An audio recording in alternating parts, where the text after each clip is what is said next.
आता बड्याखान्याला येत होतो, रस्त्यामध्ये नाना पाटेकर, राजकुमार आणि निळू फुले भेटले.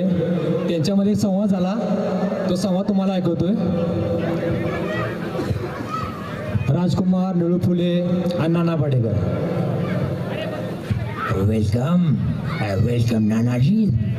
वेलकम करके जमाना हो गया. बघ आजूबाजूला जग किती सुंदर आहे. काय बघतोस असं? स्वतःच्या डोळ्यात बोलत जा रे. नाना जी, हम किसी के डायलॉग बोला नहीं करते, डायलॉग खुद ब खुद बन जाते हैं. एक बार हमने मुंह से डकार दी तो महेश कोटर ने उस पर धूम धड़ाका बना दी. अच्छा हुआ मुंह से डकार दी, वरना बारूद बनना पड़ता. हमको मिटा सके जमाने में दम नहीं, जमाना खुद हमसे है, हम जमाने से नहीं. ना तलवार की धार से, ना गोलियों की बौछार से, बंदा डरता है तो परवरदिगार से. राजकुमार तलवार घेऊन वाढवल्या. नीरू जी, हम वाड़े पे नहीं आ सकते. सामाट ने हमें रेजिंग डे पे बुलाया है, हम वहां पर जा रहे हैं. चलते चलते जाऊन या, आल्यावर बघू मग सगळं.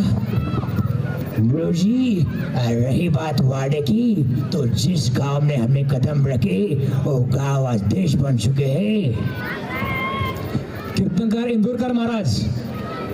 अरे पस्तीडे मार्ग दहावीला 6,000 मिळून निघाला. 35 मार्ग दहावीला 6,000 मिळून निघाला. इथं 75 वाली बोंबलं थिंडती. 8 मिळून घ्या 8ला गणपती बोळो कामायशी. महाराज, शाळातल्या भाताला पोरं पारिय झाले पदेर. त्यांना खरा भात बंद करून बियर सुरू केली पाहिजेत. मास्तरला आखी आणि मुलाला अर्धी.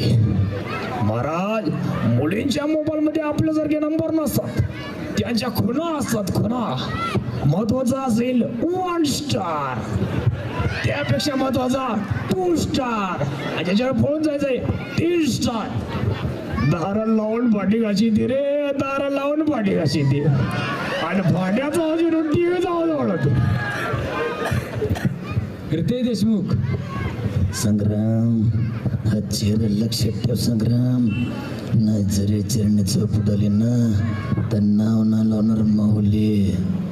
आपला हात भारी, आपली लात भारी, चम्मायला आपलं सगळंच लय भारी. कवट्या माकाळ. शिवापूरच्या गावाला कवट्याची माणसं, लक्ष कुठे लपून बसला बाहेर ये. शिवापूरच्या गावामध्ये कवट्याचा तांडव. कवट्या माकड. नाना पाटेकर, नट सम्राट मधला एक त्यांचा डायलॉग आहे. नाना पाटेकर म्हटलं की कॅरेक्टरचा पक्का ऍक्टर. त्याचा एक डायलॉग मी बोलतो. जगावं की मरावं लाचाराने आनंदानं, की फेकून द्यावं त्या देहाचं लक्टर गुंडाळलेल्या जाणीवेच्या यातनेसह मृत्यूच्या कळ्याच्या डोहामध्ये, आणि करावा सगळ्यांचा शेवट त्याचा, माझा, याचा आणि त्याचा सुद्धा.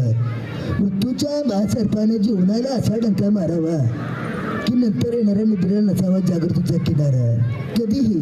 पण त्या निद्रेला पुन्हा स्वप्न पडू लागलं तर हीच खरी मेहक आहे. विधात्या, इतका कठोर का झालास? ज्याने आम्हाला जन्म दिला तो तूही आम्हाला विसरतोय. धन्यवाद.